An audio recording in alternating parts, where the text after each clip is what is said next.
फिर बोला है इन्होंने लोक की चेष्टा व्यवहार, ये कब किसका समाप्त होता है।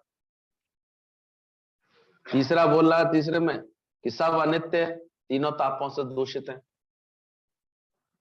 ये सारा जगत तीन ताप सता रहे हैं इसको, दैहिक दैविक भौतिक तापा। मतलब कभी भी इसमें कुछ बदलाव आ जाता है, कभी कोई इसमें आ जाता है। एक दिन पहले तुम शादी के पूरे मनोरंजन में थे, पूरी खुशियों में थे, पूरे गुरु के सत्संग का लाभ ले रहे थे, तो दूसरे दिन तुम्हें कैसे हॉस्पिटल भी जाना पड़ गया। 2 दिन की थकी हुई आंखें, तीसरे दिन कैसे तुम्हें रात रात भर जाग करके कैसे वेंटिलेटर पर चेक करना पड़ा, उसको रखना पड़ा। तो पता लगता है एक पल में क्या रद्दोबल होने वाला है।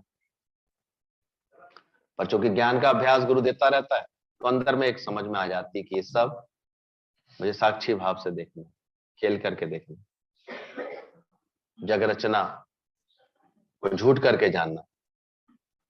घटनाओं को मिथ्या करके जानोगे, उसके प्रभाव से बचे रहोगे। सत्य भावना से देखोगे तो उसका दुष्प्रभाव तुम्हारे ऊपर आता है। तो ज्ञानी ने इस तरह से अपने को बचा लिया है, और कुछ बात थोड़ी है इसमें। कोई ज्ञानी कुछ अलग थोड़ी हो गया ना, कभी वो दावा करता है इस बात का। बस उसने सही चश्मा लगा लिया है, वो जानता है इस बात को, जो दिखे सकल विनाशी। तो कैसी ममता बढ़ाऊं, कैसी आसक्ति बढ़ाऊं, मूर्खी कहलाऊंगा अगर मैं ऐसा करूंगा। तो उसको ये बात समझ में आ जाती है ठीक से। बाकी अज्ञानी तो मौत भी सामने खड़ी हो जाएगी तब तक नहीं समझने को तैयार है।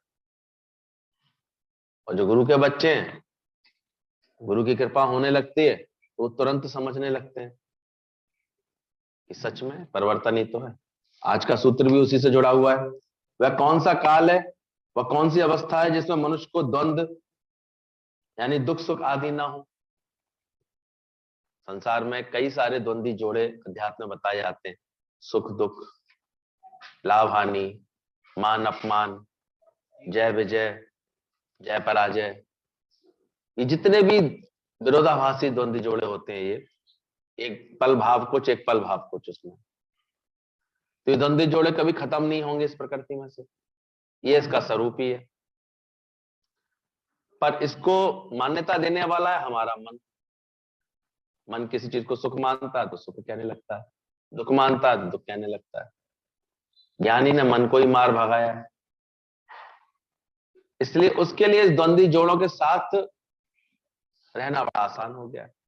बाकी सत्य यह है कि वह कौन सा काल होगा, कौन सी अवस्था होगी जिसमें मनुष्य को कि द्वंद्व ना हो उसमें। यानी ये आग्रह रखना भी कि मेरे जीवन में ये सब आना नहीं चाहिए। क्यों नहीं आना चाहिए? आएगा ही आएगा। कभी सुख है, कभी दुख है, इसी का नाम जगत है, माया है। ये आएंगे आएंगे, एक पल में कोई बात, एक पल में दूसरी बात, आज कुछ बात, कल कुछ बात। पर इसमें जो समता भाव अपने में बना लेगा ज्ञान से, उसने समझो बात को समझ लिया। समत बुद्धि योग से तू जगत में विचरण कर। तो यही बार बार कह रहे हैं, वह कौन सा काल है, वह कौन सी अवस्था है जिसमें मनुष्य को द्वंद्व ना हो। अर्थात मतलब होंगे ही होंगे। कुछ बातें ऐसे क्वेश्चन मार्क कर लिखी, क्या ऐसा संभव है कि जगत में द्वंद्व ना आए? आएंगे ही आएंगे। परिवर्तन इसका नियम है, बदलाव आएगा ही आएगा। आगे कहते हैं इसलिए इनकी उपेक्षा कर।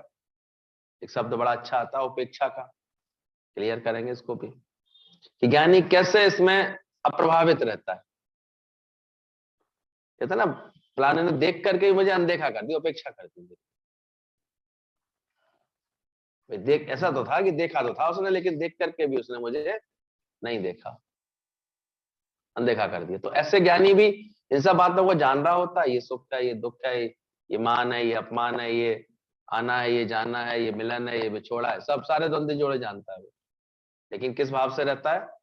उपेक्षा के भाव से, यानी दोनों से अप्रभावित होकर रहता है। इसलिए वो भजन गा सकता है, सुख भी प्यारे हैं, दुख भी प्यारे हैं, छोड़ू मैं कैसे भगवान दोनों ही तुम्हारे। बड़े आनंद से झूम के गा सकते हो इस भजन को आज। तो अंदर देखना, उनकी उपेक्षा कर, यथा प्राप्त वस्तुओं में संतोष रखने वाला। दूसरी उसकी प्रकृति ज्ञानी कैसी होती है? प्राप्ति अगर कर लेता है, वो ठीक से ज्ञान समझ लेता, तो जथा लाभ संतोष। माता को भी सिखाई, माता सबरी को भी भगवान ने, कि मेरा भगत कैसा होता है, जो प्राप्त में उसी में ही संतोष है, और की चाहना ना होने वाला, करने वाला। यथा प्राप्त तथा संतोष। तो वो बोला यथा प्राप्त वस्तुओं में संतोष करने वाला मनुष्य सिद्धि को प्राप्त होता है। यहां सिद्धि से अभिप्राय केवल कोई बाहरी कोई चमत्कारिक सिद्धि नहीं, मतलब ये सिद्ध, अपने सिद्ध स्वरूप को प्राप्त हो जाता है, आत्म स्वरूप को प्राप्त हो जाता है, ज्ञान स्वरूप को प्राप्त हो जाता है। तो बार बार इसका मनन करो, वह कौन सा काल होगा, वह कौन सी अवस्था है जिसमें मनुष्य को द्वंद ना होंगे, लगे ही रहेंगे।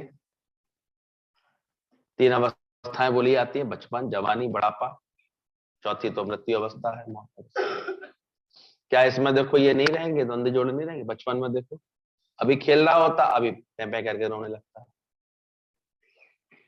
उसके संग भी द्वंद्वी जोड़े चल रहे हैं। जवानी के साथ कभी भोगों में सुख, कभी भोगों में दुख, ये चलते रहते हैं उसके संग। इसलिए वैराग्य वृत्ति के साथ, यानी उन्हें क्या सोचा, क्या विचार कर लिया है, अरे बचपन तो खेल में बीता, जवानी भोग में बीते आती है, बुढ़ापा देख करके रोना, बुढ़ापे में देखो कितना, अगर सही समझ नहीं है, ज्ञान नहीं लिया है सही समय से, तो बुढ़ापा तो बहुत कष्टकारी बन जाता है। आसक्ति के कारण वो तो हर क्षण उसको तो कुछ ना कुछ बातें टीस करती रहती है, दुखी होता रहता है। बच्चे सुनते नहीं है, मानते नहीं है, ऐसे करते हैं, वैसे करते हैं, ये बात कब होगी, ऐसे अपनी सियानबाजी, अपनी होशियारी उसको बार बार उसको दुख देती रहती है। कदाचित मैं तो देखता हूँ दुख खाते खाते दुख पाते पाते वो ढीठ भी हो जाता है, उसे दुख नहीं लगते। आदमी ढीठ एक अवस्था होती है, क्या मुझे दुख भी नहीं लग रहा है, इतना दुखी हो गया है, इतना अंदर से रुदालू है, वो रोता रहेगा, दिल से परेशान रहेगा कि उसे यही नहीं पता कि मैं दुखी भी हो रहा हूँ। आदत ये भी पड़ जाती है, क्या करे बेचारा। किसी बिरले का बड़ी अवस्था में भगवान में चित्त में लगता है कि लग जाए, भगवान से निभा लूं, इस काम के लिए मैं आया था, मनुष्य जन्म मुझे मिला था। ये तो फिर कोई ख्याल, फिर कोई ख्याल, फिर कोई ख्याल ही चलता रहता। इसलिए कौन सी अवस्था है जिसमें ये द्वंद्व जोड़े नहीं होंगे, परिवर्तन नहीं होंगे, या ये अवस्थाएं नहीं आएंगी, ये बदलाव नहीं आना है।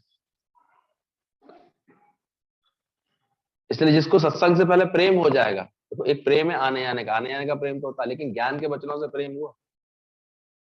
जो कितनों को देखता हूँ यहाँ बैठते ही सुस्ती आती, खा लेता बेचारा इतना शरीर को, क्या करे। तो सत्संग सुनते समय सबसे ज्यादा क्या आएगी उसे? सुस्ती घेरेगी, उसे नींद घेरेगी, ऐसे उसकी एकाग्रता नहीं बनेगी अंदर में, वो ज्ञान उसके जीवन में नहीं ऐसे प्रवेश करेगा, उसको मनन के लिए कुछ नहीं रहेगा, सुन के जाएगा भले 1 घंटा यहाँ पर, लेकिन मनन के लिए उसके पास कुछ नहीं बचेगा बेचारे के पास। तो खाली आया, खाली गया। उठते ही उसने कोई मनन नहीं करना, कोई ऐसे विश्वास नहीं करना, किसी वचन को ऐसे प्रियता से नहीं सुनना, तो कहां चले जाएंगे सारे वचन, वेस्ट हो जाएंगे। एक गुरु से प्रेम करता है, पूरी एकाग्रचित्तता से, पूरी लगन से सुनता है, तो जरूर कोई ना कोई बात बताता भी है, कुछ ना कुछ पूछने को भी उसको दिल करता है, कुछ ना कुछ अच्छा, या जैसे सुन करके उसको लगेगा कि मैं कुछ बताऊं, ये बात आज बहुत अच्छी लगी, क्योंकि वो ध्यान से सुन रहा है, तो जरूर उसे कुछ ना कुछ ऐसे अच्छा भी लगेगा, अच्छा महसूस होगा, फिर उसका वो अपना मनन करेगा, जीवन में उतारेगा। तो श्रवण के बाद मनन और फिर निध्यासन पूरी तरह आचरण में उतारने में तो हम तो देखते हैं समय तो काफी लगता है, और जो उतार लेता है उसको आनंद ही बहुत आता है कि क्यों अटक रहा हूं मैं जगत में, फिर क्यों घड़ी घड़ी में सुखी और दुखी होता हूं, किसी की बात पे मान लग रहा है, किसी की बात से अपमान लग रहा है, कब तक लगता रहेगा मुझे, क्या मैं जानता नहीं, द्वंद्व जोड़े हैं सारे, चलते रहते हैं। ये तो कभी कुछ मिलेगा, कभी कुछ मिलेगा, कभी प्रशंसा मिलेगी, कभी निंदा। देखो तुम्हें समता भाव रहता है अंदर में, जगत में किसी के स्वार्थ तुमसे पूरे हो रहे होंगे, वो तुम्हारी प्रशंसा करेगा, अरे अरे नाना जी आ गए, आज तो बहुत मजा आ गया, मिठाई लाए, मजा भी आएगा, तुम्हें भी आएगा, उन्हें भी आएगा। और वहीं कोई ना कोई निंदा करने वाले भी कभी निंदा दे जाएंगे, जाने क्या समझते हैं अपने आप को। तुम इधर देखो, तुम शांति में हो।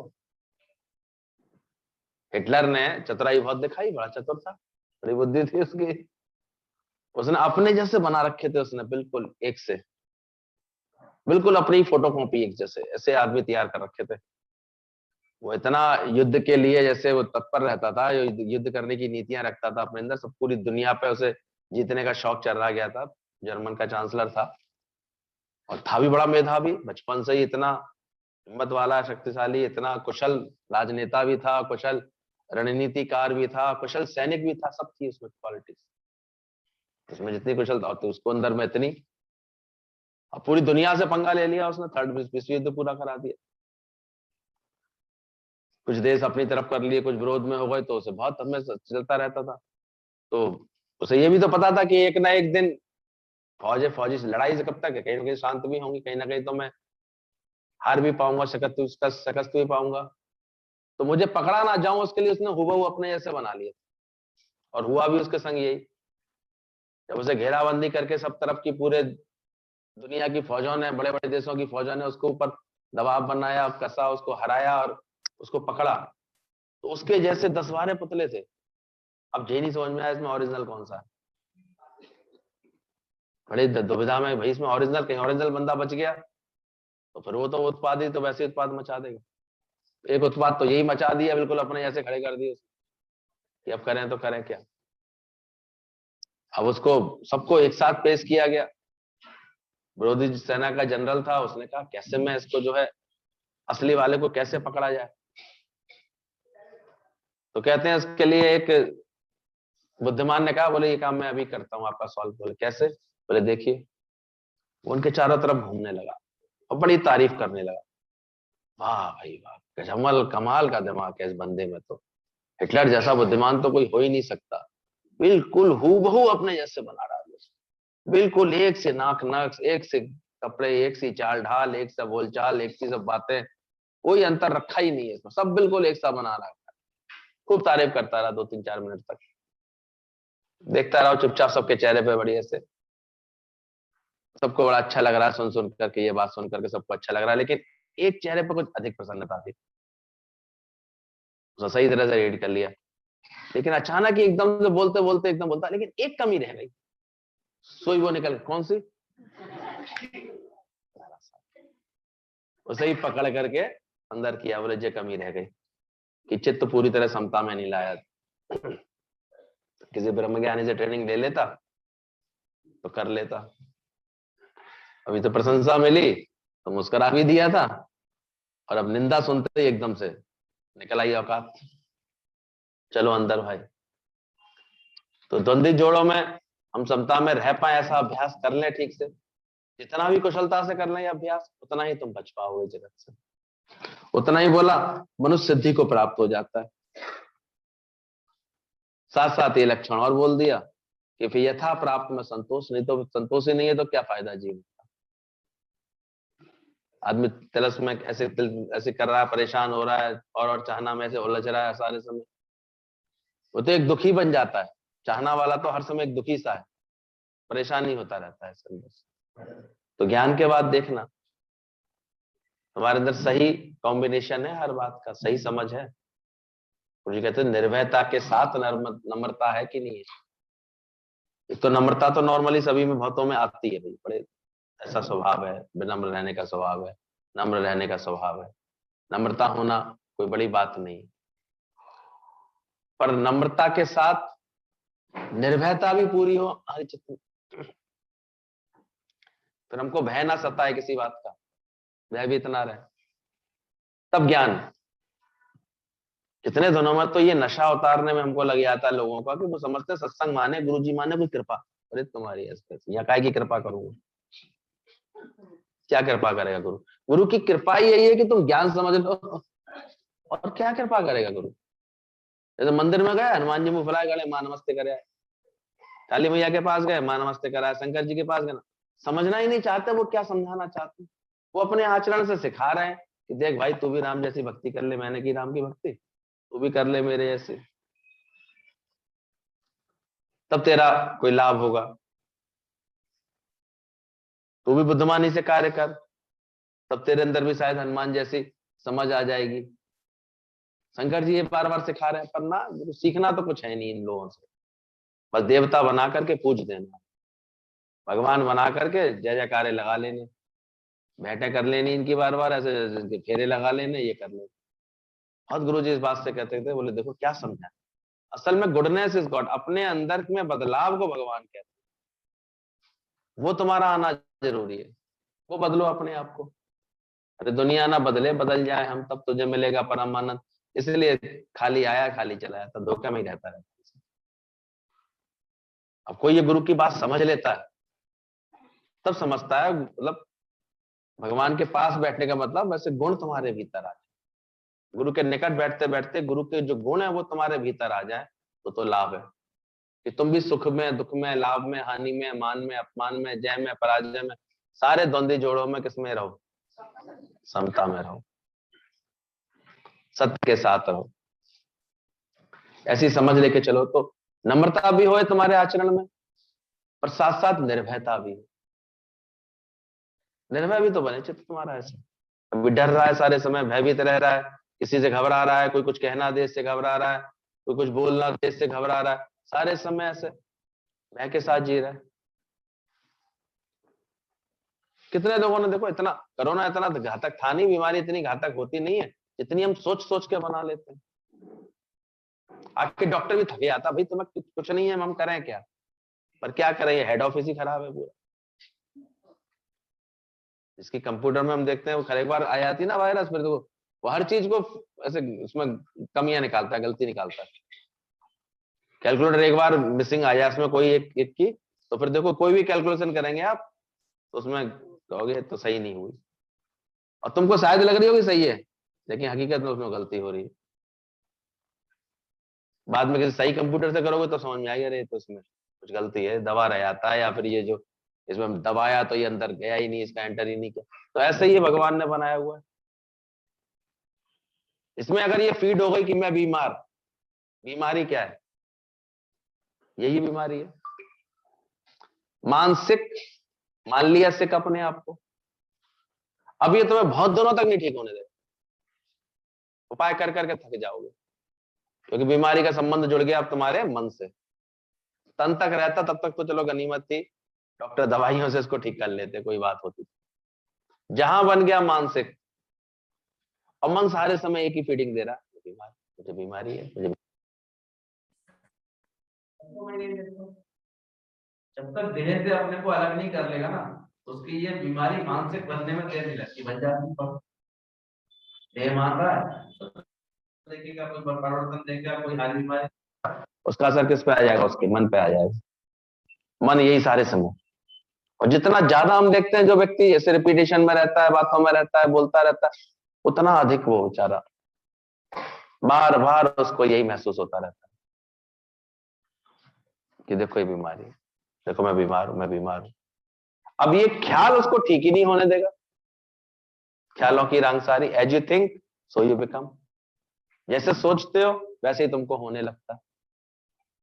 ये बड़ा साइकोलॉजी का और बड़ा गहरा तालमेल है इन सब बातों।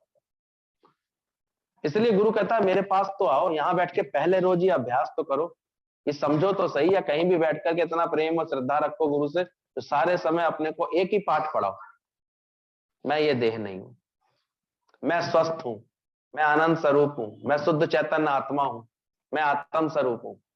बार बार इसका चिंतन करो अपने अंदर, और देह को भुलाओ, तब इसके सारे द्वंद्वी जोड़ों से तुम जीत पाओगे, उपराम हो पाओगे इससे। अब कोई ठीक से गुरु की बात समझ के गुरु का हाथ पकड़ करके इससे उपराम हो जाता है, वरना तो नानक दुखिया सब संसार, करे क्या। बचपन ये जगत है ही, जगत बनाया ही भगवान ने ऐसा है, कौन सी अवस्था ऐसी होगी, कौन सा काल ऐसा होगा जिसमें द्वंद्वी जोड़े नहीं होंगे। और तुमको अगर इनसे प्रभावित रहना है तो ये तो भाई एक के बाद एक लगे ही रहेंगे, कोई ऐसा महीना नहीं आएगा इसमें अमावस्या ना हो, और कोई ऐसा दिन नहीं बीतेगा इसमें कोई समस्या ना हो। महीना तो बीतेगा ही नहीं समस्या आए बिना। ये महीने में अमावस्या आएगी, आएगी 2 बार आती, कितनी बार आती है, अमावस्या एक ही बार आती है, चलो शुक्र करो। तो ऐसे कब बीतेगा, कौन समस्या नहीं आएगी, आएगी आएगी तुम उसको। इसलिए गुरु के पास भी ध्यान रखना, दुनिया की स्कूलों में तो हो सकता है फीस माफी हो जाती है, पर यहाँ फीस माफी नहीं, ये कितना सच्चा दर है, तरवा सच्चाई से। यहाँ जब तक जो सही तरीके से तन मन धन की फीस नहीं रखता था, गुरु जी कहते थे यहाँ फीस माफी या रिश्वत या पास खातरी चलती नहीं, हम करें क्या। हम बहुत कोशिश भी करते हैं, चलो ये सोच रहा है इसकी, ये लोग बड़े बड़े तरह से रिझाने आते हैं गुरु को, कभी अदाओं से, कभी बातों से, कभी कभी कुछ प्रलोभन देके, कभी कोई पदार्थ रख के, कभी कोई भेंट पूजा रख के रिझाते हैं। पर यहाँ क्या कहते हैं गुरु जी, कहते हैं यहाँ पर ये सब चलता ही नहीं है। सच्चा ज्ञान तो मिलेगा ही तुम्हें तब जब तुम पूरी तन मन धन की फीस रख दोगे। जूते वाले की दुकान पर जूता बेच रहा था, सेल्समैन था, तो अचानक वो जो है मालिक से कहता है, मालिक ये जूता ले आना चाह रहे हैं। तो भाई ठीक है दे दो। बोले वो अभी पूरे पैसे नहीं है इनके पास, 100 ही रुपए हैं। बोले जूता कितने का? 300 रुपए का। बोले मैंने इनको दे दिया है। बड़ी दुकान थी, वो तो लेके भी निकल गया। बोले तूने 300 का माल 100 रुपए में दे दिया, तेरा क्या कोई जानकार का था? बोले नहीं। बोले तो कोई रिश्तेदारी थी, कोई जानकारी थी, कुछ तो जानता था? बोले नहीं। बोले वो आएगा, चिंता नहीं करो, कल आ जाएगा। अजीब आदमी है तो, तेरी कोई जानकारी नहीं, कुछ नहीं, फिर भी तूने जूता दे दिया। वो बड़े दावे से कह रहा है वो आएगा ही आएगा। कैसे कह रहा है भाई? बोले कुछ नहीं मालिक, मैंने 2 नंबर के जूते रख दिए अलग अलग, घर में कितनी भी कोशिश करेगा वो लौट के तो आएगा ही। उसके 100 भी बेकार है इस समय। वास्तव में दूसरे दिन आना पड़ा उसको, आया बदल के अपने सही नाप का लेके गया, जिसके लिए ले रहा था पूरे पैसे देके गया। जूता कब मिला उसे? पूरे पैसे ले लिए उसने उससे। तो यहाँ भी गुरु का भी ज्ञान कुछ ऐसा ही है। हम बड़ी चतुराइयां दिखाते हैं, तरह तरह से युक्तियां लगा लेते हैं बहुत सारी, घिसा घिसी भी कर लेते हैं, ठीक है भाई कर लो, लेकिन ये सौदा ही ऐसा है, ये तभी मिलता है जब तन मन धन की भेंट धरे। जो सही तरह से अपना तन भी रखते हैं, मन भी रखते हैं और धन की, यानी तीनों की आसक्तियां गुरु के दर पर छोड़ने को लिए तैयार हो जाते हैं, मिटाने के लिए तैयार हो जाते हैं, तब कहीं जाके ये आत्मज्ञान हमारे जीवन में सजता है। तन मन धन की ममता मिटावे, सोई बड़ भागी जो सतगुरु पावे। सतगुरु पावे सो आत्मा में जागे। वो फिर अपनी आत्मा में जागता है। इसलिए हमेशा तत्पर रहना। यहाँ पर खुद भी ऐसे बनो कि मिटे भी, खुद भी मिटे, और तभी उसको मिटाना सीख पाता है। मिट्टी ही मिटा पाती है ना किसी को। तो मिट्टी पे नाम क्या चढ़ गया? पहले मिट्टी पड़ गया ना उसका। अब मिट्टी में जो भी चीज आकर के गिरेगी या मिलेगी, मिट्टी में कोई चीज दबा दो, धीरे धीरे वो क्या होगी? मिट जाएगी। क्योंकि मिट्टी में ये गुण है मिटा पाने का, क्योंकि खुद भी कैसी है? मिटी हुई है। तो ऐसे सदगुरु में ही ये तासीर होती है, वो खुद भी गुम है, मिटा पाता है, उसने अपना सारा अहंकार मिटाया हुआ है, इसलिए वो तुम्हारे भी समस्त अहंकार को मिटा पाए। और सारा खेल इस अहंकार का ही, तो मिथ्या अहंकार का, जो झूठ में जकड़े हुए अभी तक, मैं फलाना, मैं फलानी, मैं देह, मैं किसी का पापा, किसी की मम्मी, किसी का कुछ, जो बनते रहते हैं। बनना ही तो है। मैं स्वस्थ, मैं अस्वस्थ, मैं तो हर जगह है। ये कैसे भुलाओगे तुम बताओ? अगर गुरु के पास नहीं समझोगे ये बातों को, नहीं कस के पकड़ोगे, नहीं पूरी तरह से ऐसा प्रेम रखोगे अंदर से, अपने मन से ही चलते रहते हैं। और नहीं तो हमने देखा है जिसको गुरु का प्रेम होता है ना, वो कभी मन मन मन भारी करता रहता है, मन उसको उलझाता रहता है, मन ही उसको गाइड करता रहता है। अब तुम नहीं कर सकते, अब तुम नहीं जा सकते, अब तुम ऐसे नहीं कर सकते, वैसे नहीं। मन जो बोल जाए क्या करें। और हम देखते हैं इसके विपरीत, जिसको गुरु से अच्छा प्रेम है अंदर में, पूरा समर्पण है, पूरा भाव है, वो ऐसे दौड़ के आ जाता है, उठ के आ जाता है। तेरा मन ना करे तुझे तंग, उसका मन उसे तंग ही नहीं कर पाता, क्योंकि उसने इतने अच्छे से इतना ज्ञान का अभ्यास कर लिया। वो क्या किस किस बात में अटकेगा? सोचो, किस बात में हैरान परेशान होगा? भरता ही नहीं, वो अच्छी तरह जानता है। सही समझ मिल गई ना ज्ञान से उसको। एक व्यक्ति को अपने घर पर एक बुलाना था, उसने पत्नी से कहा कि मैं अपने एक मित्र को बुला रहा हूं, जरा ध्यान रखना, वो सूरदास मित्र है, आएंगे। मैंने मंत्र दे दिया उनको, वो आएंगे। सूरदास आए, तो 1-2 लोग और साथ में आए, एक तो साथ आया ही आया। पति ने देखा, पत्नी ने बड़ी कुशलता से 2-3 लोगों का खाना बनाया हुआ था। उसे लगा कि मैंने तो बोला था एक ही मित्र आएगा, ये बड़ी समझदार निकली है, इसने तो पहले ही 3-4 लोगों का खाना बना रखा है। अच्छे से खिलाया पिलाया, सब किया, विदा की उनको अच्छे से। पति ने बाद में कहा, मैं तो तुम्हें बताना ही भूल गया था कि वो सूरदास है, मतलब इतना बताया सूरदास है, तुमने तो बड़े अच्छे से कर दिया, तुमने एक्स्ट्रा भी खाना बनाया हुआ था। बोले मुझे पहले ही समझ में आ गया था। तो जब आपने सूरदास बोला, मैं तभी समझ गई थी। बोले क्या? सूरदास अकेला थोड़ी आएगा, कोई तो उसे लेके आएगा, उसके संग तो जरूर कुछ आएगा। तो ऐसे ही जैसे वो समझदार पत्नी जानती थी कि सूरदास अकेला थोड़ी आएगा, संग में कोई आएगा ही आएगा। क्या तुमको नहीं पता सुख सूरदास होते हैं? सुख क्या होते हैं? संग में किसको लेके आएंगे? अपने जोड़ीदार को लेके नहीं आएंगे। तो द्वंद्वी जोड़े संग संग ही चलते हैं।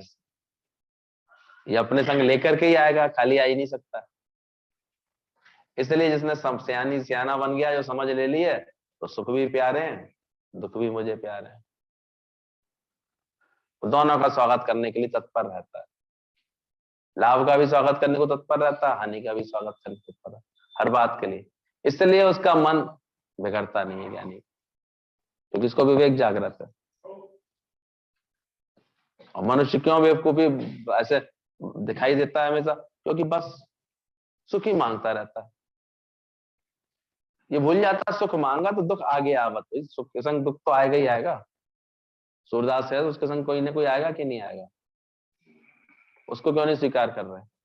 अनुकूलता मांगता है, प्रतिकूलता कहीं अलग से आएंगी, अलग रहेंगी क्या? वो भी संग संग ही आएंगी। उस अनुकूलता बनाने में कई सारी प्रतिकूलता की बातें आएंगी तेरे जीवन में। इसको खत्म कर ले, इतनी अच्छी अपने मन की ट्रेनिंग कर ले। अब ज्ञानवान के पास हर समय आनंद देखते हो, इसीलिए तो आनंद है कि उसकी ट्रेंड है, उसका मन जानता है, उसका मन कैसा होना भी है। हम इसलिए आके बार बार शिकायत, गुरु जी ऐसा सोचा था, ऐसे हो रहा है। क्या पता नहीं था? अपना सोचा कभी नहीं होता, बदलाव तो आता ही आता है। चीज बदलेगी जरूर, ऐसा कैसे हो सकता है? बिल्कुल वही कैसे हो जाएगा जो तुमने सोचा। मेरे मन कछु और है, मालिक के कुछ और। तो उसमें हैरान परेशान क्या होना? अमानत है सब कुछ, यानी पहले ही जानता है ये बात कि जो भी कुछ भगवान से मिला ये उसकी अमानत है। और अपनी अमानत कछु बहुशा ले, कभी भी ले सकता है। इसमें परेशान होने की क्या बात? ज्ञान समझ करके ठीक से इस बात को समझ लो कि छाता रखने के लिए दिया था उसने दोस्त को, किसके लिए दिया था? कि भाई तू मेरे घर में जगह नहीं है, तू ये छाता रख ले। रखा उसने, पॉलीथीन में रखा, फिनाइल की गोली डाल के रखा, 6-7-8 महीने तक रखा रहा। फिर बरसात शुरू हुई तो उसने एक आध दिन निकाला। भाई बरसात शुरू हुई थी तो वो भी लेने आ गया, लाओ भाई जरा छाता दे दो मेरे को। वो झगड़ा करने लगा। 8 महीने से संभाल के रखा हुआ था, 9 महीने से रखा हुआ था, तुम तो आ गए फौरन, अभी जरूरत पड़ी, मैं लगाता इसको, एक आध दिन यूज करता, तुम तो लेने आ गए इसको। मैं इतने दिन से संभाल रहा था। सो कह रहा भाई वो छाते की मुझे जरूरत है, चाहे मेरा छाता दे दे। झगड़ा बढ़ा रहा था खामा खा। सोसाइटी में लोग इकट्ठे हो गए, भाई क्या हुआ, क्या बात का झगड़ा है? तुम तो अच्छे मित्र थे पहले, झगड़ा क्यों कर रहे? बात खुल गई तो पता लगा भाई छाता था किसका? भाई छाता तो था इसका, रखने के लिए दिया था इसने बस के। अब बताओ उसे वापस करना पड़ेगा कि नहीं? सबने मिलकर, अरे भाई दो वापस तो छाता, तुम क्यों नियत खोट कर रहे हो? वैसे बेईमान कब से हो गए? छूटते तो अहमद लग जाते, बेईमान है क्या? आप सोचो, ये सब कुछ भगवान की क्या है?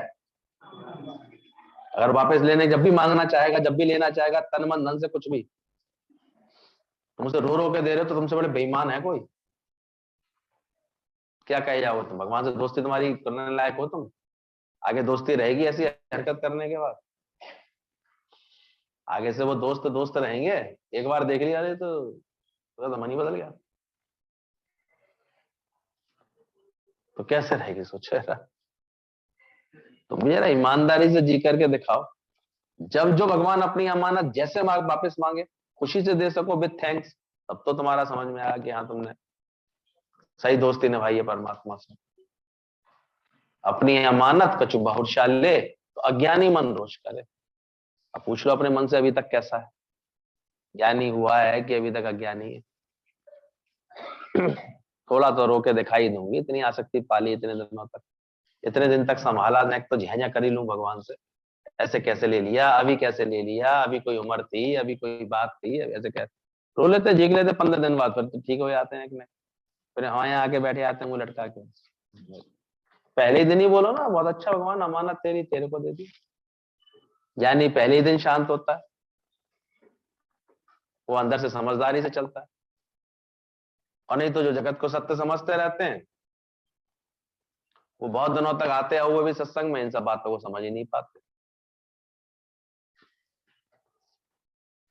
महसूस करो ज्ञान के बाद इन सब बातों को कि क्या मैंने वास्तव में ईमानदारी रखी है अपनी बातों में, वास्तव में उसकी अमानत को मैं ठीक से वापस कर पाता हूं। बोला उनकी उपेक्षा कर, ये उपेक्षा करने का भी हमको ये ज्ञान आ जाना चाहिए। इसलिए ज्ञानी के अंदर बड़ा अच्छा स्वभाव, गुरु जी कहते थे कोई बात तुम्हारी माने तो थैंक यू, और ना माने क्यों बोला डबल थैंक यू? क्यों बोलना चाहिए डबल थैंक यू बताओ? किससे बच गए? आधार लेने से बच गए। नहीं तो मन की एक आदत तो आती है, एक बार कोई काम करे तो फिर मन क्या कर लेता है, उसका आधार ले लेता है। इसलिए ज्ञानी हमेशा सावधान रहता है, कोई बात माने तो और ना माने तो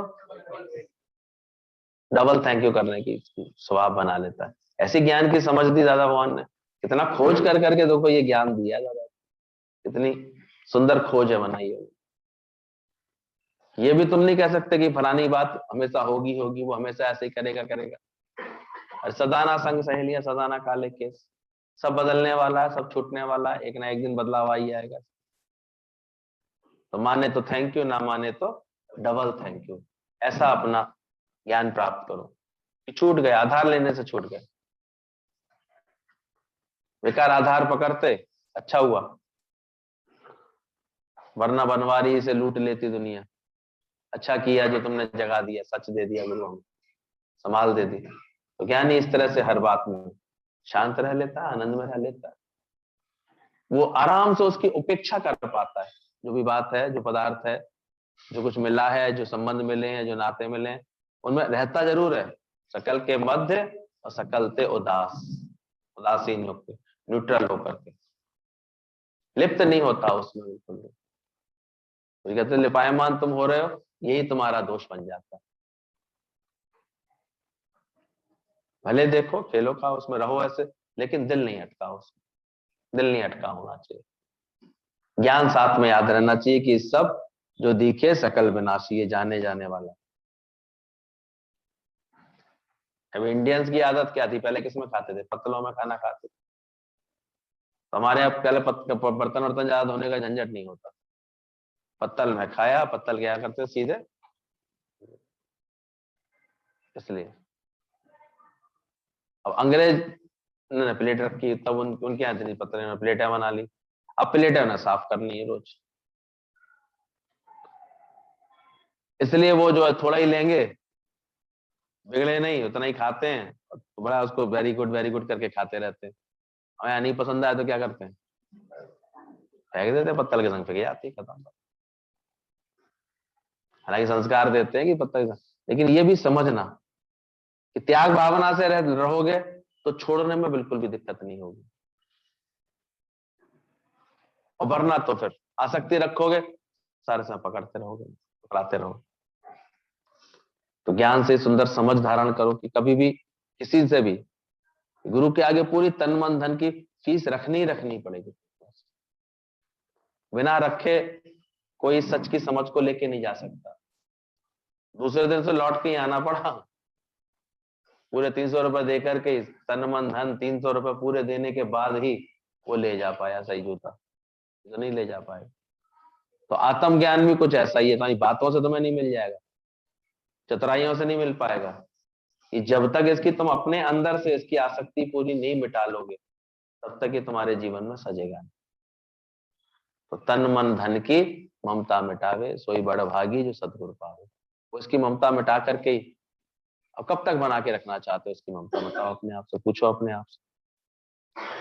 कब तक विकार के एक वस्तु कारण विखोट गवावे? क्यों कितना मन चलाते रहते हैं, जरा से कोई परिवर्तन हो जाए, कोई बात हो जाए, इतना मन चलाते रहते हैं,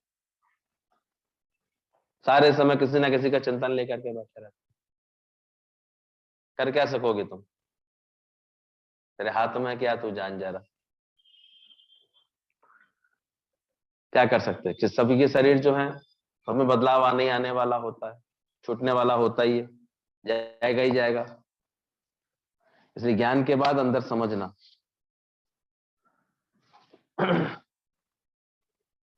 और ज्ञानी अंदर से मेरापन का अंदर से भाव मिटा करके चलता है, मिटाता जाता है,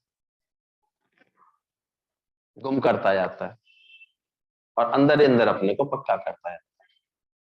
इसलिए उपेक्षा करके चलता है तो फिर यथा प्राप्त वस्तुओं में संतोष करने वाला भी बन जाता है, मनुष्य सिद्धि को प्राप्त हो जाता है। इसलिए उसको इतनी अंदर से प्रियता परमात्मा से रहती है, जैसे जैसे निष्काम बन जाता है जीवन, ये प्रेमी बन जाता है भगवान का, तो सारे समय किसकी चर्चा रहती है ज्ञानी? सारे समय भगवान की चर्चा, भगवान में भाव, उसी में मन, यही समय समझ। हर समय क्या देखते थे गुरु जी के पास? सारे समय काम कौन सा होता? कोई बिरला ऐसा संकल्प करके बैठता है कि 24 घंटे उनके जीवन से देखो ज्ञान का ही कार्य होता दिखता था। प्रेमी आते रहते थे, प्रेमी मिलते रहते थे, प्रेमी आते, और कहीं कोई अटकाव होता ही नहीं था। कितना बड़ा दिल किया होगा। पर जब तक जो स्वार्थ रखते हैं, मेरापन रखते हैं, वहां कैसे? हमने तो देखा जो भी कुछ विस्तार भी किया गुरु जी ने हम लोगों के लिए किया। जैसे इतनी जगह बनी, ये सब बनी, किसके लिए बन गई थी? बिल्कुल किसी में अटकाव भी नहीं होता था उनका। हम सबको जीने की कला सिखा दी, रहने की, सहने की, घर परिवार में जीने की कला सिखा दी। तो कोई कर सके ना, गुरु ने ऐसा काम किया है, उम्र भर का एहसान किया, ये सच की समझ दे करके। इसलिए अध्यात्म दोनों को ईश्वरी मान करके। अक्सर मन में भेद आता रहता है, अज्ञानी भेद में जीता रहता है, ये ठीक है, ये ठीक नहीं, ये अच्छा है, ये अच्छा नहीं है, ये बुरा है। कुछ खराब की लिस्ट होगी, कुछ अच्छे की लिस्ट होगी। अब ज्ञानी कैसे किसको बोले, खराब किसको कहें, किसको कह के पत्थर मारे, कौन पर आया? उसने दोनों की ही इसलिए प्रशंसा की है। सबकी अपनी अपनी जगह उपयोगिता होती है, हर भाव की उपयोगिता होती है। इसलिए ज्ञानी कभी इस द्वंद्व में पड़ता ही नहीं है कि नहीं मैं इसको अच्छा बोलूं, इसको खराब बोलूं। कभी कभी नहीं, क्रोध की भी कभी बहुत आवश्यकता होती है, जोश की बड़ी आवश्यकता होती है, नम्रता की बड़ी आवश्यकता होती है, माफी देने की भी बड़ी आवश्यकता होती है। तो कभी इस भाव की भी आवश्यकता होती है कि क्या माफ करें भाई इसको, तो सीख नहीं रहा, शरण में आया तो सीखे ना पहले। इसलिए ज्ञान के बाद, सही ज्ञान आने के बाद किसी भी भाव में भेद नहीं रह जाता, लेकिन सारे भाव उसको कहां पहुंचाने वाले हो जाते हैं? भगवान की तरफ ले आते, भगवान से मिलाने वाले हो जाते। इसलिए उसके अंदर भेद नहीं रहता। अभी देखा है भगवान की दृष्टि में सुर असुर दोनों में कोई भेद नहीं है। अगर असुर भी कोई तपस्या कर रहा है तो उसे भी तत्काल क्या कर देते? वरदान दे देते हैं उसको, क्योंकि उनकी नजर में भेद नहीं है। उनकी कहते हैं हमारी सृष्टि ही ऐसी है, तो सृष्टि में हर भाव का स्वागत करता है ज्ञानी। इसलिए जब तक स्वभाव में अभी भी भेद है, कोई प्रियता कोई अप्रियता, तब तो भेदभाव छंडछाड़ करते रहोगे। यानी क्या छोड़े क्या पकड़े? एक पकड़ तो लिया, एक परमात्मा को पकड़ लिया, काम खत्म। करना था सो कर लिया, देह मानुष की धर लिया, जो करना था वो काम कर लिया। मनुष्य देह में आकर के ये सच का जाम पी लिया, सच का नाता समझ लिया भगवान से। अब क्या छोड़ूं और क्या पकड़ूं? किसको पकड़ूं? छोड़ने योग्य तो देह अध्यास है, वो छोड़ दिया, बाकी मैं किसको छोड़ूं? छोड़नी है तो हमेशा इसी को छोड़ना है। इसी को हटाया उसने अपने अंदर से। पता नहीं जब देह का तो औरों से क्या मतलब है, इसलिए उसने इसको ही हटाया, देह को ही हटा दिया। बाकी अलग अलग मैं किसको बोलूं कौन अच्छा है कौन बुरा है कौन कैसा है, शांत रहता है वो। इसलिए भलाई बुराई में भी नहीं ज्ञानी दिखाई देगा कभी, इसलिए उसका एक सा प्यार दिखाई देगा हमेशा। क्या कर लेंगे इसमें, करनी अपनी अपनी, कोई नेरे कोई दूर, गुरु जी कहते थे सबकी अपनी अपनी करनी है। कोई भाव रखता है निकट आ जाता है मेरे, कोई भाव बिगाड़ देता है मुझसे दूर चला जाता है। मैं किसको बोलूं अच्छा कहूं किसको बुरा कहूं, सबकी अपनी समझ है, सबका अपना हिसाब किताब। इसलिए उसके पास एक ही काम रह जाता है ब्रह्मज्ञानी का, देखन सब ब्रह्म। ब्रह्मज्ञानी का एक ही काम रहता है कि सबको ये ब्रह्म करके ही समझाए, ज्ञान करके ही समझाए। वो जानता है अब दुनिया में कोई अगर सत्संग में आके नहीं बैठे तो उनसे हम घृणा करें बैठ करके क्या, इतनी छोटी बुद्धि बनाए क्या अपनी, क्या करें बताओ। उसकी इंपॉर्टेंस वहां होगी, भगवान ने उसको वहां रखा होगा। कोई अगर दिन भर काम करता है और एक घड़ी भगवान का नाम ले लेता है तो वो भी तर जाता है भगवान की नजर में। बोला मेरा सबसे सच्चा भगत कौन सा रहा, वही रहा। दिन भर तो खेती करता था, मजदूरी करता, सब करता था, सुबह उठ के एक बार नाम लेता था, शाम को लौट के आता था खेती बाड़ी से अपनी मेहनत मजदूरी से, तब आकर के नाम ले लेता था। बस दिन भर में किसी बात का अहंकार नहीं करता था, भगवान को बड़ा प्यारा था, भगवान का बड़ा प्रिय भगत। नारद जी भी कोई बोला भगवान ने मेरा सबसे प्रिय भगत तो ये है। बोले ये नाम कब लेता है आपका, हमने तो देखा ही नहीं, सुबह से तो ये काम पर चला जाता है, देर शाम तक आता है।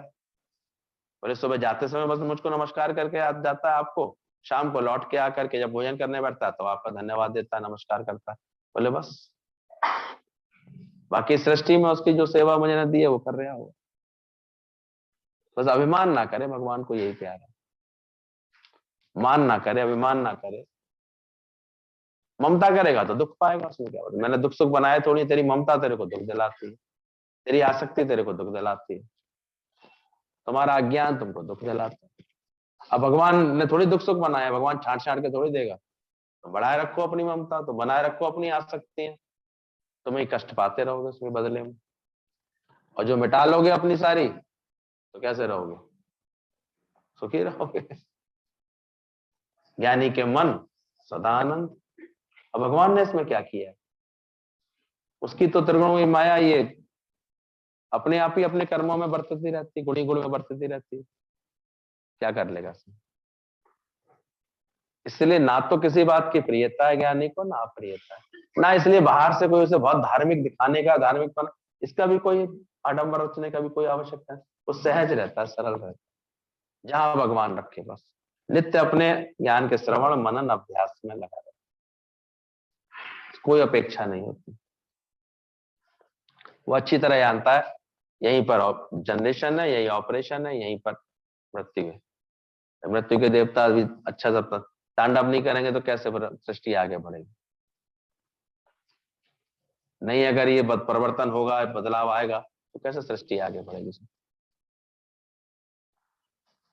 इसलिए ज्ञानी को हर बात में राजी है उसका। उत्पत्ति पालन प्रलय, कल ही बोला उत्पत्ति होती है तो इसकी प्रलय होती है, ये चक्र सृष्टि का चलता ही रहेगा, ये बड़े मजे से घूमता रहेगा। ममता करके तुम खामा बेवकूफ बनती रहो, अपना मान करके उन्हीं दो में अटकी रहो, या निष्कामी हो करके सर्व से प्यार करके जो गुरु ने जीवन दिखाया ऐसा जीवन बना लो। तुम्हारी मर्जी, तेरे हाथ में है जीवन बनाना। हम बिना बिना किसी रिश्ते के, बिना किसी नाते के उनके हो गए। कौन थे देखने में तो सिंधी, और हम लोग कहाँ के हिंदी, फिरोजाबाद के ठेठ हिंदी। वही बनिया साहूकार ऐसे लीचड़ एक नंबर के, उन्हें अपना लिया, उनके हो गए, उनके ही कार्य में लग गए। कैसे लग गए, इतना विशालता से प्यार था उनका। तुम्हें प्यार के लिए अपने वही दो बच्चे दिखाई देते तो हम क्या करें। प्यार की सृष्टि बड़ी हुई है, करो तो सही बढ़ करके। तेरे लिए बंदे कैसी रची बाहर। ज्ञानी हर वक्त ऐसे सबको प्रेम करता है, आनंद लेता है। वो होशियार मछली की तरह हर जगह ऐसे घूमता है, फिरता है, आनंद लेता है। तुम्हें वहीं बंधे रहना है तो कोई क्या करे, फिर तो उनकी आसक्ति तुम्हें सताएंगी, उनके बंधन तुम्हें रुलाएंगे। उनकी ममता तुमको हमेशा कमजोर करेगी करेगी। तो कुछ उपाय करो, सही उपाय करो, जो गुरु समझा रहा है वैसे उपाय करो, तो तुम्हें स्थिरता आ जाएगी, समझ जाओगे। गुरु जी कहते हैं हमारी फैमिली में आके देखो, यहाँ रोज रोज कोई ना कोई गमी की खबर तो मिलनी मिलनी है। कोई इतना बड़ा परिवार हो गया गुरु का, कभी किसी के घर से फोन आ रहा है, कभी किसी के जीवन में कोई बात आ रही है, कभी किसी के जीवन में कोई ना कोई ऐसे खबरें आती रहेंगी। वहीं एक आध दो सुख की खबरें आएंगी, हम किसको देखें? सुख को देखें कि दुख को देखें? हम समता में क्यों नहीं रहे? तो ये इस समझ को लो, तुम जितना हृदय अपना विशाल कर लोगे, बेहद कर लोगे, हमारे भी अंदर में ऐसी उपरामता आ जाएगी। और हद ही हद चलते रहोगे तो कितना भी लाख ज्ञान सुना लेंगे, ये स्थिति बनेगी नहीं अंदर। कर लो सबसे प्यार, तुम ऐसा दिल खुद का बना लो। कहीं बैठते हो, कहीं किसी के संग बात करते हो, तुम्हें दर्द रहता है कैसे मैं इसका दुख निवृत्त करूं, ऐसा ख्याल रहता है। पहले तुमने अपना दुख निवृत्त किया, तब तो तुम्हें ख्याल आएगा कि सुख भी बेचारा सुखी हो जाए, रो क्यों रहा है, परेशान क्यों हो रहा है, सुखी रहे। तब तो उसको तुम कुछ सुखी करने का उपाय कर पाओगे। और जो तुम ही अभी तक दुखी बैठी है भाई, तो कैसे किसको सुखी कर पाएंगे? आएंगे नहीं ख्याल, मैं क्या करूं उसमें? फिर तो लगेगा अरे इतने दिन सत्संग सुन नहीं, एक दिन गुरु से भी मन हट जाएगा अगर ज्ञान नहीं पक्का किया तो। कहेंगे मेरे में तो कोई बदलाव आया नहीं, हम तो बिल्कुल नहीं बदले। फिर यहाँ की बातें भी चुभती हैं एक समय के बाद, बताओ ना, अगर सही समय पर इलाज नहीं किया तो ये यहाँ की ओवरडोज हो जाती है, फिर ये भी नुकसान करती, रिएक्शन देती। अब बहुतों को देखता हूँ बाद में, क्योंकि अपने को बदला नहीं समय पर, उसने चेंज नहीं किया, अपनी आसक्तियां मिटाई नहीं। और फिर यहाँ भी आकर के सबको सुखी देखेगा दूसरे को, तो ऐसे मन चला है कैसे सुखी हो गई। और तू अपनी ममता मिटा, तू भी सुखी हो जाएगी। तू अपनी अहमता मिटा, तू भी आनंद में रहेगा भाई। किसने कहा है? भगवान ने थोड़ी कुछ बनाया है, सब तुम्हारा ख्याल है, तुम भी आनंद भरो।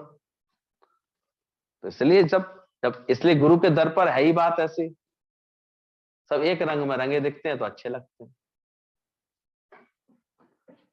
तुम भी इस महानता को प्राप्त करो, इस उन्नति को प्राप्त करो। तुम्हें भी द्वंद्वी जोड़ों की उपेक्षा करनी आ जाए, तुम्हें भी यथा प्राप्त में संतोष करना आ जाए, तुम भी सिद्ध हो।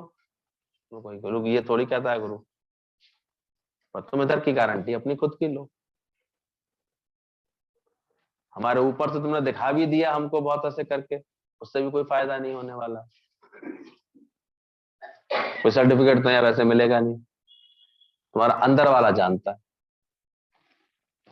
कि तुम अभी खुद इस समझ वाले हुए, कहीं बैठ के समझ दे सकते हो, बैठ सकते हो।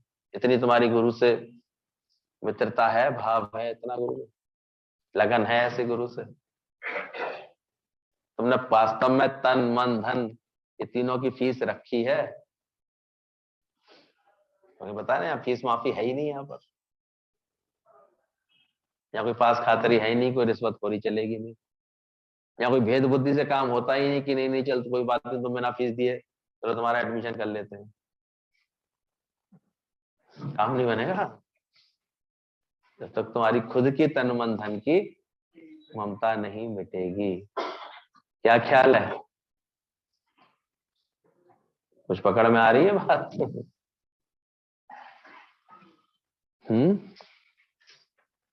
क्या बताएं? एक ही तो सच बताता है गुरु, क्या बताता है?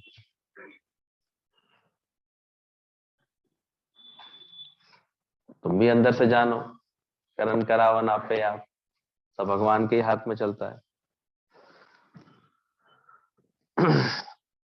बोले द्वंद्व को स्वीकार करना ही मुक्ति का मार्ग है। द्वंद्वी जोड़ों को जिसने स्वीकार नहीं किया तो कदाचित मुक्त नहीं होता। यानी किसी को प्रियता की लिस्ट में डाले, किसी को अप्रियता की लिस्ट में डाले, जी अच्छा लगता है जी नहीं अच्छा लगता, तो मुक्त कैसे रह पाओगे? मुक्ति का मार्ग ही उन्हीं का खुलता है, सो सम दिस सर्व के, जो सबको सम करके देखता है। उसकी नजर में सब अच्छे होते हैं। नारद जी ने कहा ना, भगवान आज आप आराम करो, आज मैं आपकी जगह आपकी सेवा करके आता हूँ। भगवान ने बहुत कहा नारद जी तुम नहीं कर पाओगे, अभी भक्ति तक तो तुम्हारी बात ठीक है, पर इसके ऊपर की बात नहीं समझ पाओगे। बोले नहीं प्रभु आज आप आराम करो, आज मैं आपकी सृष्टि को सबको खिला के आता हूँ। बोले नहीं खिला पाओगे। बोले नहीं भगवान आप टालते रहते हैं, भक्तों को देखिए, आप सेवा देखे तो देखिए, कभी कभी इतने अड़े आते हैं कोई लोग। कभी कभी हमें भी लगता है नहीं नहीं, अब तब हम पुराने हो गए, हम तो कर लेंगे, देखते नहीं कर पाते ये पूरी तरह से, नहीं समझ पाते पूरी बात। आखिर नारद जी, चलो भगवान ने कह दिया ठीक है, तुम्हारी अपनी एक बार अनुभव भी कराना चाहिए व्यक्ति को, कह दिया जाओ सेवा कराओ।